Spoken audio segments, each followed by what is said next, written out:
Ako si Princess Castro, hatid sa inyo ang mga pinakamainit na balita sa bansa. Dito sa News Force. Sa ulo ng mga balita, bahagi ng Bustos Dam nasira. Mga residente inalarma sa biglaang pagragasa ng baha.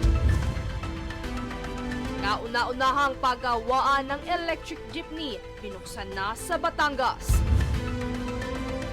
Mga abogado ni FPRRD formal ng kinwestiyon ang jurisdiksyon ng ICC.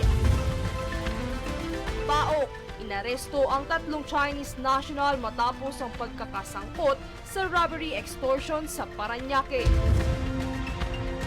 Pilipinas, humakot ng 5 medalya sa Asian Lone Bowls Championships.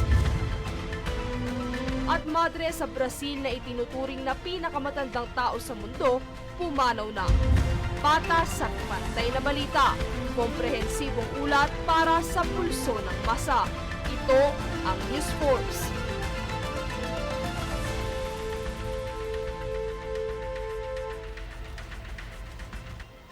Para sa unang balita, nagkaaberya ang Rubber Gate 3 ng Bustos Dam sa Bulacan matapos itong bumigay na nagresulta sa pagragasa ng tubig nitong unang araw ng Mayo pasado alas 2:30 ng hapon.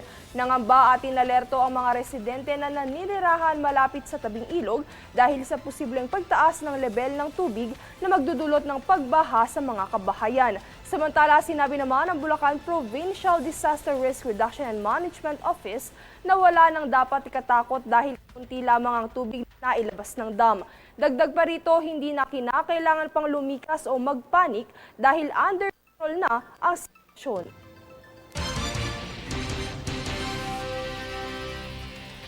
Good news naman po, sa ikatlong magkakasunod na buwan, muli na namang may rollback sa presyo ng liquefied petroleum gas o LPG. Epektibo na nitong unang araw ng Mayo ang pisong pagbaba para sa kilogram ng LPG. Bababa ng 11 pesos ang presyo ng regular 11 kg LPG cylinder. Ayon sa Petron, ang paggalaw ng presyo ay sumasalamin sa international contract price ng LPG sa buwan ng Mayo.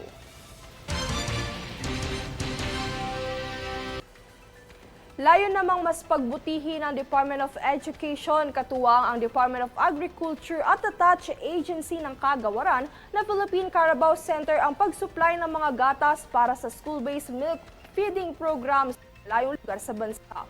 Sa pagdinig ng Basic Education Committee nitong kamakailan, kanilang hiniling na madagdagan ang pondo sa naturang programa upang mapahaba ng hanggang 20 days ang kasalukuyang 15 days lamang na duration.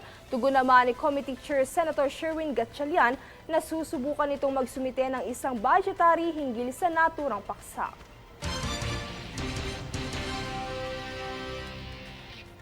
Binuksan sa Lipa, Batangas ang kauna-unahang ng mga electric jeepney nitong kamakailan lang. Kaya nitong makagawa ng tinatayang 500 e-jeep sa isang buwan. Bawat unit ng e-jeep ay nagkakahalaga ng 1.2 million pesos. Naisagawa ang proyekto sa pakikipagtulungan ni former Ilocos Sur Governor Chavit Singson, ahensya ng gobyerno at isang manufacturing company mula sa Korea.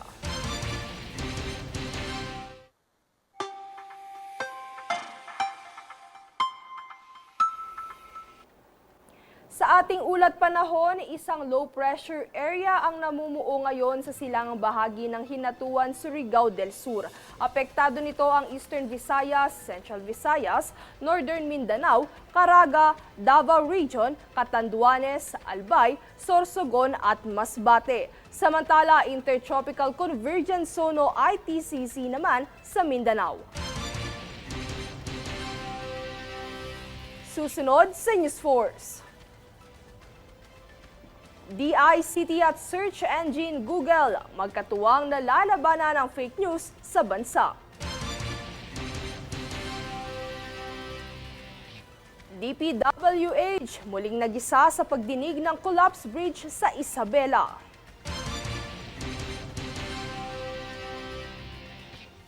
Mga abogado ni dating Pangulong Duterte formal ng kinwestiyon ang jurisdiksyon ng ICC.